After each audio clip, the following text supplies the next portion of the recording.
नमस्कार, मैं प्रांशी राठौर और आप देख रहे हैं नेक्स्ट 9 न्यूज़। एक बार फिर से स्वागत है हमारी स्पेशल प्रोग्राम आमने सामने में, जिसमें हम चर्चा करेंगे मध्य प्रदेश की सियासत के बारे में। मध्य प्रदेश में देखा जाए तो ग्वालियर गढ़ माना जाता है ज्योतिरादित्य सिंधिया का, और आज ज्योतिरादित्य सिंधिया हर एक पार्टी के निशाने पर बने हुए हैं, क्योंकि देखा जाए तो सीएम पद की दावेदारी के लिए सिंधिया को लेकर लगातार मांग जारी है। आखिरकार बीजेपी खेमे की तरफ से किस नेता को आगे किया जाएगा, इस पर सस्पेंस अब भी बरकरार है। लेकिन अंदरूनी सूत्रों की माने तो मौजूदा मुख्यमंत्री शिवराज सिंह चौहान या फिर प्रदेश अध्यक्ष बीडी शर्मा के चेहरे पर ये चुनाव लड़े जा सकते हैं, ये दावे किए जा रहे हैं। और कहीं ना कहीं कांग्रेस की तरफ से जल्द ही पूर्व मुख्यमंत्री कमलनाथ के नाम पर मोहर लगाई जा सकती है। कांग्रेस का राष्ट्रीय महाधिवेशन हो चुका है, लेकिन उस दौरान भी यहाँ पर कई बड़े ऐलान नहीं किए गए। ऐसे में देखा जाए तो अब मैदान में आम आदमी पार्टी भी उतर आई है, और आम आदमी पार्टी अब 14 मार्च के दिन मध्य प्रदेश की तरफ रुख करने वाली है। जी हां, पहले तारीख रही थी 16 मार्च, लेकिन अब 14 मार्च हो चुकी है और रैलियों के आयोजन के लिए यहां पर तैयारियां भी शुरू हो चुकी हैं। जानकारी दे दें कि आम आदमी पार्टी के राष्ट्रीय संयोजक और दिल्ली के मुख्यमंत्री अरविंद केजरीवाल पंजाब के मुख्यमंत्री भगवंत मान सिंह के साथ यहां भोपाल के दौरे पर नजर आएंगे। अब देखना यह होगा क्या वाकई में यहां पर सीएम फेस को वह आगे करेंगे। तो राय यहां पर लेंगे हम हमारे सहयोगी पीयूष से, जो हमारे साथ मौजूद हैं। पीयूष, बहुत बहुत स्वागत है आपका। Thank you. जैसा कि पीयूष आप भी जानते हैं कि आखिरकार मध्य प्रदेश में सियासत किस तरह से गरमाई हुई है। दिग्विजय सिंह मुख्यमंत्री रह चुके हैं, कमलनाथ भी रह चुके हैं, लेकिन कमलनाथ की सरकार 15 महीने में गिरती हुई नजर आई। वजह बताई गई यहाँ पर बीजेपी और ज्योतिरादित्य सिंधिया का इस्तीफा। लेकिन अब यहाँ पर देखा जाए सिंधिया के लिए चुनौती रही है बीजेपी पार्टी भी, कांग्रेस भी, क्योंकि बीजेपी में हम देख रहे हैं कि सिंधिया के जो समर्थक मंत्री हैं उन्हें कहीं ना कहीं साइडलाइन किया जा सकता है शिवराज सिंह चौहान के कैबिनेट से। लेकिन यहाँ पर आम आदमी पार्टी का जिस तरीके से मैदान में उतरना नजर आ रहा है, उप मुख्यमंत्री रहे दिल्ली के, जो अब देखा जाए तो लगातार यहाँ पर कानूनी पचड़े में फंसे हुए हैं, और देखा जाए यहाँ पर अब आम आदमी पार्टी यहाँ पर मैदान में उतरने के लिए तैयार हो गई है। तो 14 मार्च के दिन जो रैली होने वाली है भगवंत मान सिंह और अरविंद केजरीवाल की, गुजरात की रैली से भी आप वाकिफ है, तो भोपाल की रैली को आप किस तरीके से देखते हैं? बिल्कुल, देखिए कि सबसे पहले तो भोपाल की रैली को मैं किस तरह से देखता हूँ, इस पर जवाब देता हूँ कि भोपाल की रैली काफ़ी महत्वपूर्ण होने वाली है आम आदमी पार्टी के लिए, क्योंकि देखिए कांग्रेस का एक अच्छा विकल्प एक अच्छा वर्ड मैं बोलूँगा इसको, कि कांग्रेस का विकल्प बीजेपी को नहीं देख रही आजकल जनता। आजकल कांग्रेस का विकल्प देख रही है आम आदमी पार्टी को, जो कि हमें एग्जाम्पल के तौर पे पंजाब और दिल्ली को मैं अच्छे से कह सकता हूँ कि दिल्ली और पंजाब में आम आदमी पार्टी की सरकार आई है तो कांग्रेस को हटा कर आई है। ठीक है, अब देखिए कि आप बोलते हैं कि बीजेपी की तरफ से सिंधिया उम्मीदवार है, बीडी शर्मा प्रदेश अध्यक्ष, शिवराज सिंह चौहान जो कि इस वक्त मुख्यमंत्री हैं, और कांग्रेस की तरफ से कमलनाथ और दिग्विजय सिंह हैं।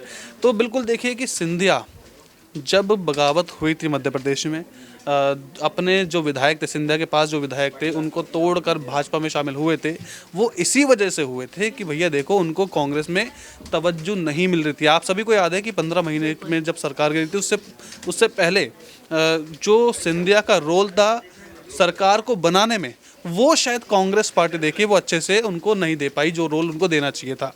अब आती है बीजेपी की बात। बीजेपी में देखिए जैसे ही वो अपने विधायकों को लेकर आए, सरकार बन गई, मुख्यमंत्री कौन बने? शिवराज सिंह चौहान।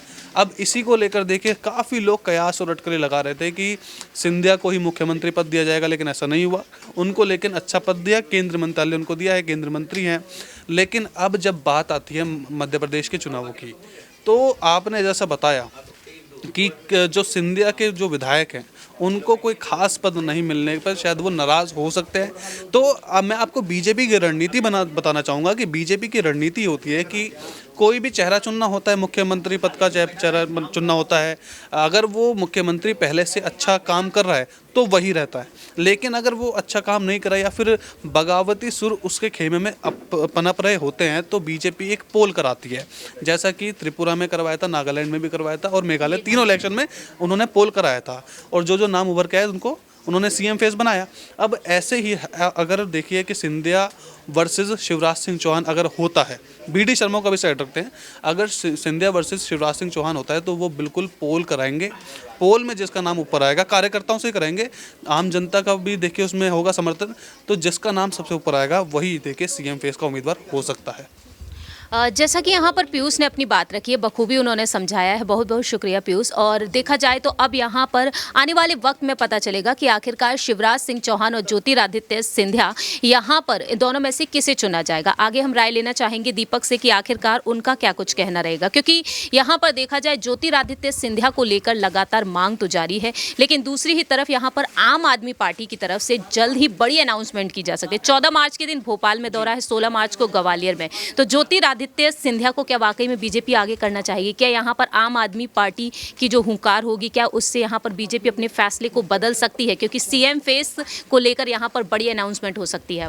देखिए, सिंधिया वैसे ही पहले से ही आगे हैं, उनको पीछे करने के लिए यहाँ पर आप कह सकते हैं, क्योंकि सिंधिया को अगर देखा जाए तो वो एक ऐसे शानदार नेता हैं जिनको कोई जिम्मेदारी देने की जरूरत नहीं। वो अपनी जिम्मेदारी समझते कि उन्हें कब क्या करना है। अगर नहीं करते तो शायद आज बीजेपी सत्ता में नहीं आती। तो इसलिए बीजेपी इस बात को लेकर आश्वस्त है कि सिंधिया क्या करेंगे, क्या नहीं करेंगे, उनके खिलाफ क्या करना है, उनके समर्थन में क्या करना है। बीजेपी इस बात को लेकर स्वस्थ और मस्त है, बल्कि वो दिग्विजय और कमलनाथ और साक्षात खड़गे जैसे नेताओं के खिलाफ रणनीति बना रहे होंगे। और इनसे भी ज़्यादा खतरनाक जो उनके स्टार प्रचारक रहेंगे कांग्रेस के, जिसमें प्रियंका, पायलट, राहुल जैसे बड़े बड़े नेता यहाँ पर शिरकत करेंगे, उनके खिलाफ रणनीति बनाना है। और इस बार सिंधिया के कहीं ना कहीं बात करें, सिंधिया, कमलनाथ, दिग्विजय और तमाम बड़े नेताओं को तो भली भांति जानते हैं, लेकिन इस बार केजरीवाल आएंगे, समाजवादी पार्टी के नेता अखिलेश यादव भी आएंगे, तो उनको भी आड़े हाथ लेना होगा। तो सिंधिया की जरूरत वहाँ पर ही पड़ेगी, नरोत्तम मिश्रा की वहाँ जरूरत पड़ेगी, और साथ ही साथ शिवराज सिंह चौहान को अगर दोबारा मुख्यमंत्री पद तक लेकर जाना है तो ऐसे बड़े बड़े कहीं ना कहीं नेता इस बात की भूमिका साफ करते नजर आएंगे कि क्या करेंगे। अगर बात की जाए यहाँ पर अंदरूनी सूत्रों की माने ये दावे भी किए जा रहे हैं कि कहीं ना कहीं कांग्रेस और बीजेपी के कुछ नेता आम आदमी पार्टी में शामिल भी हो सकते हैं।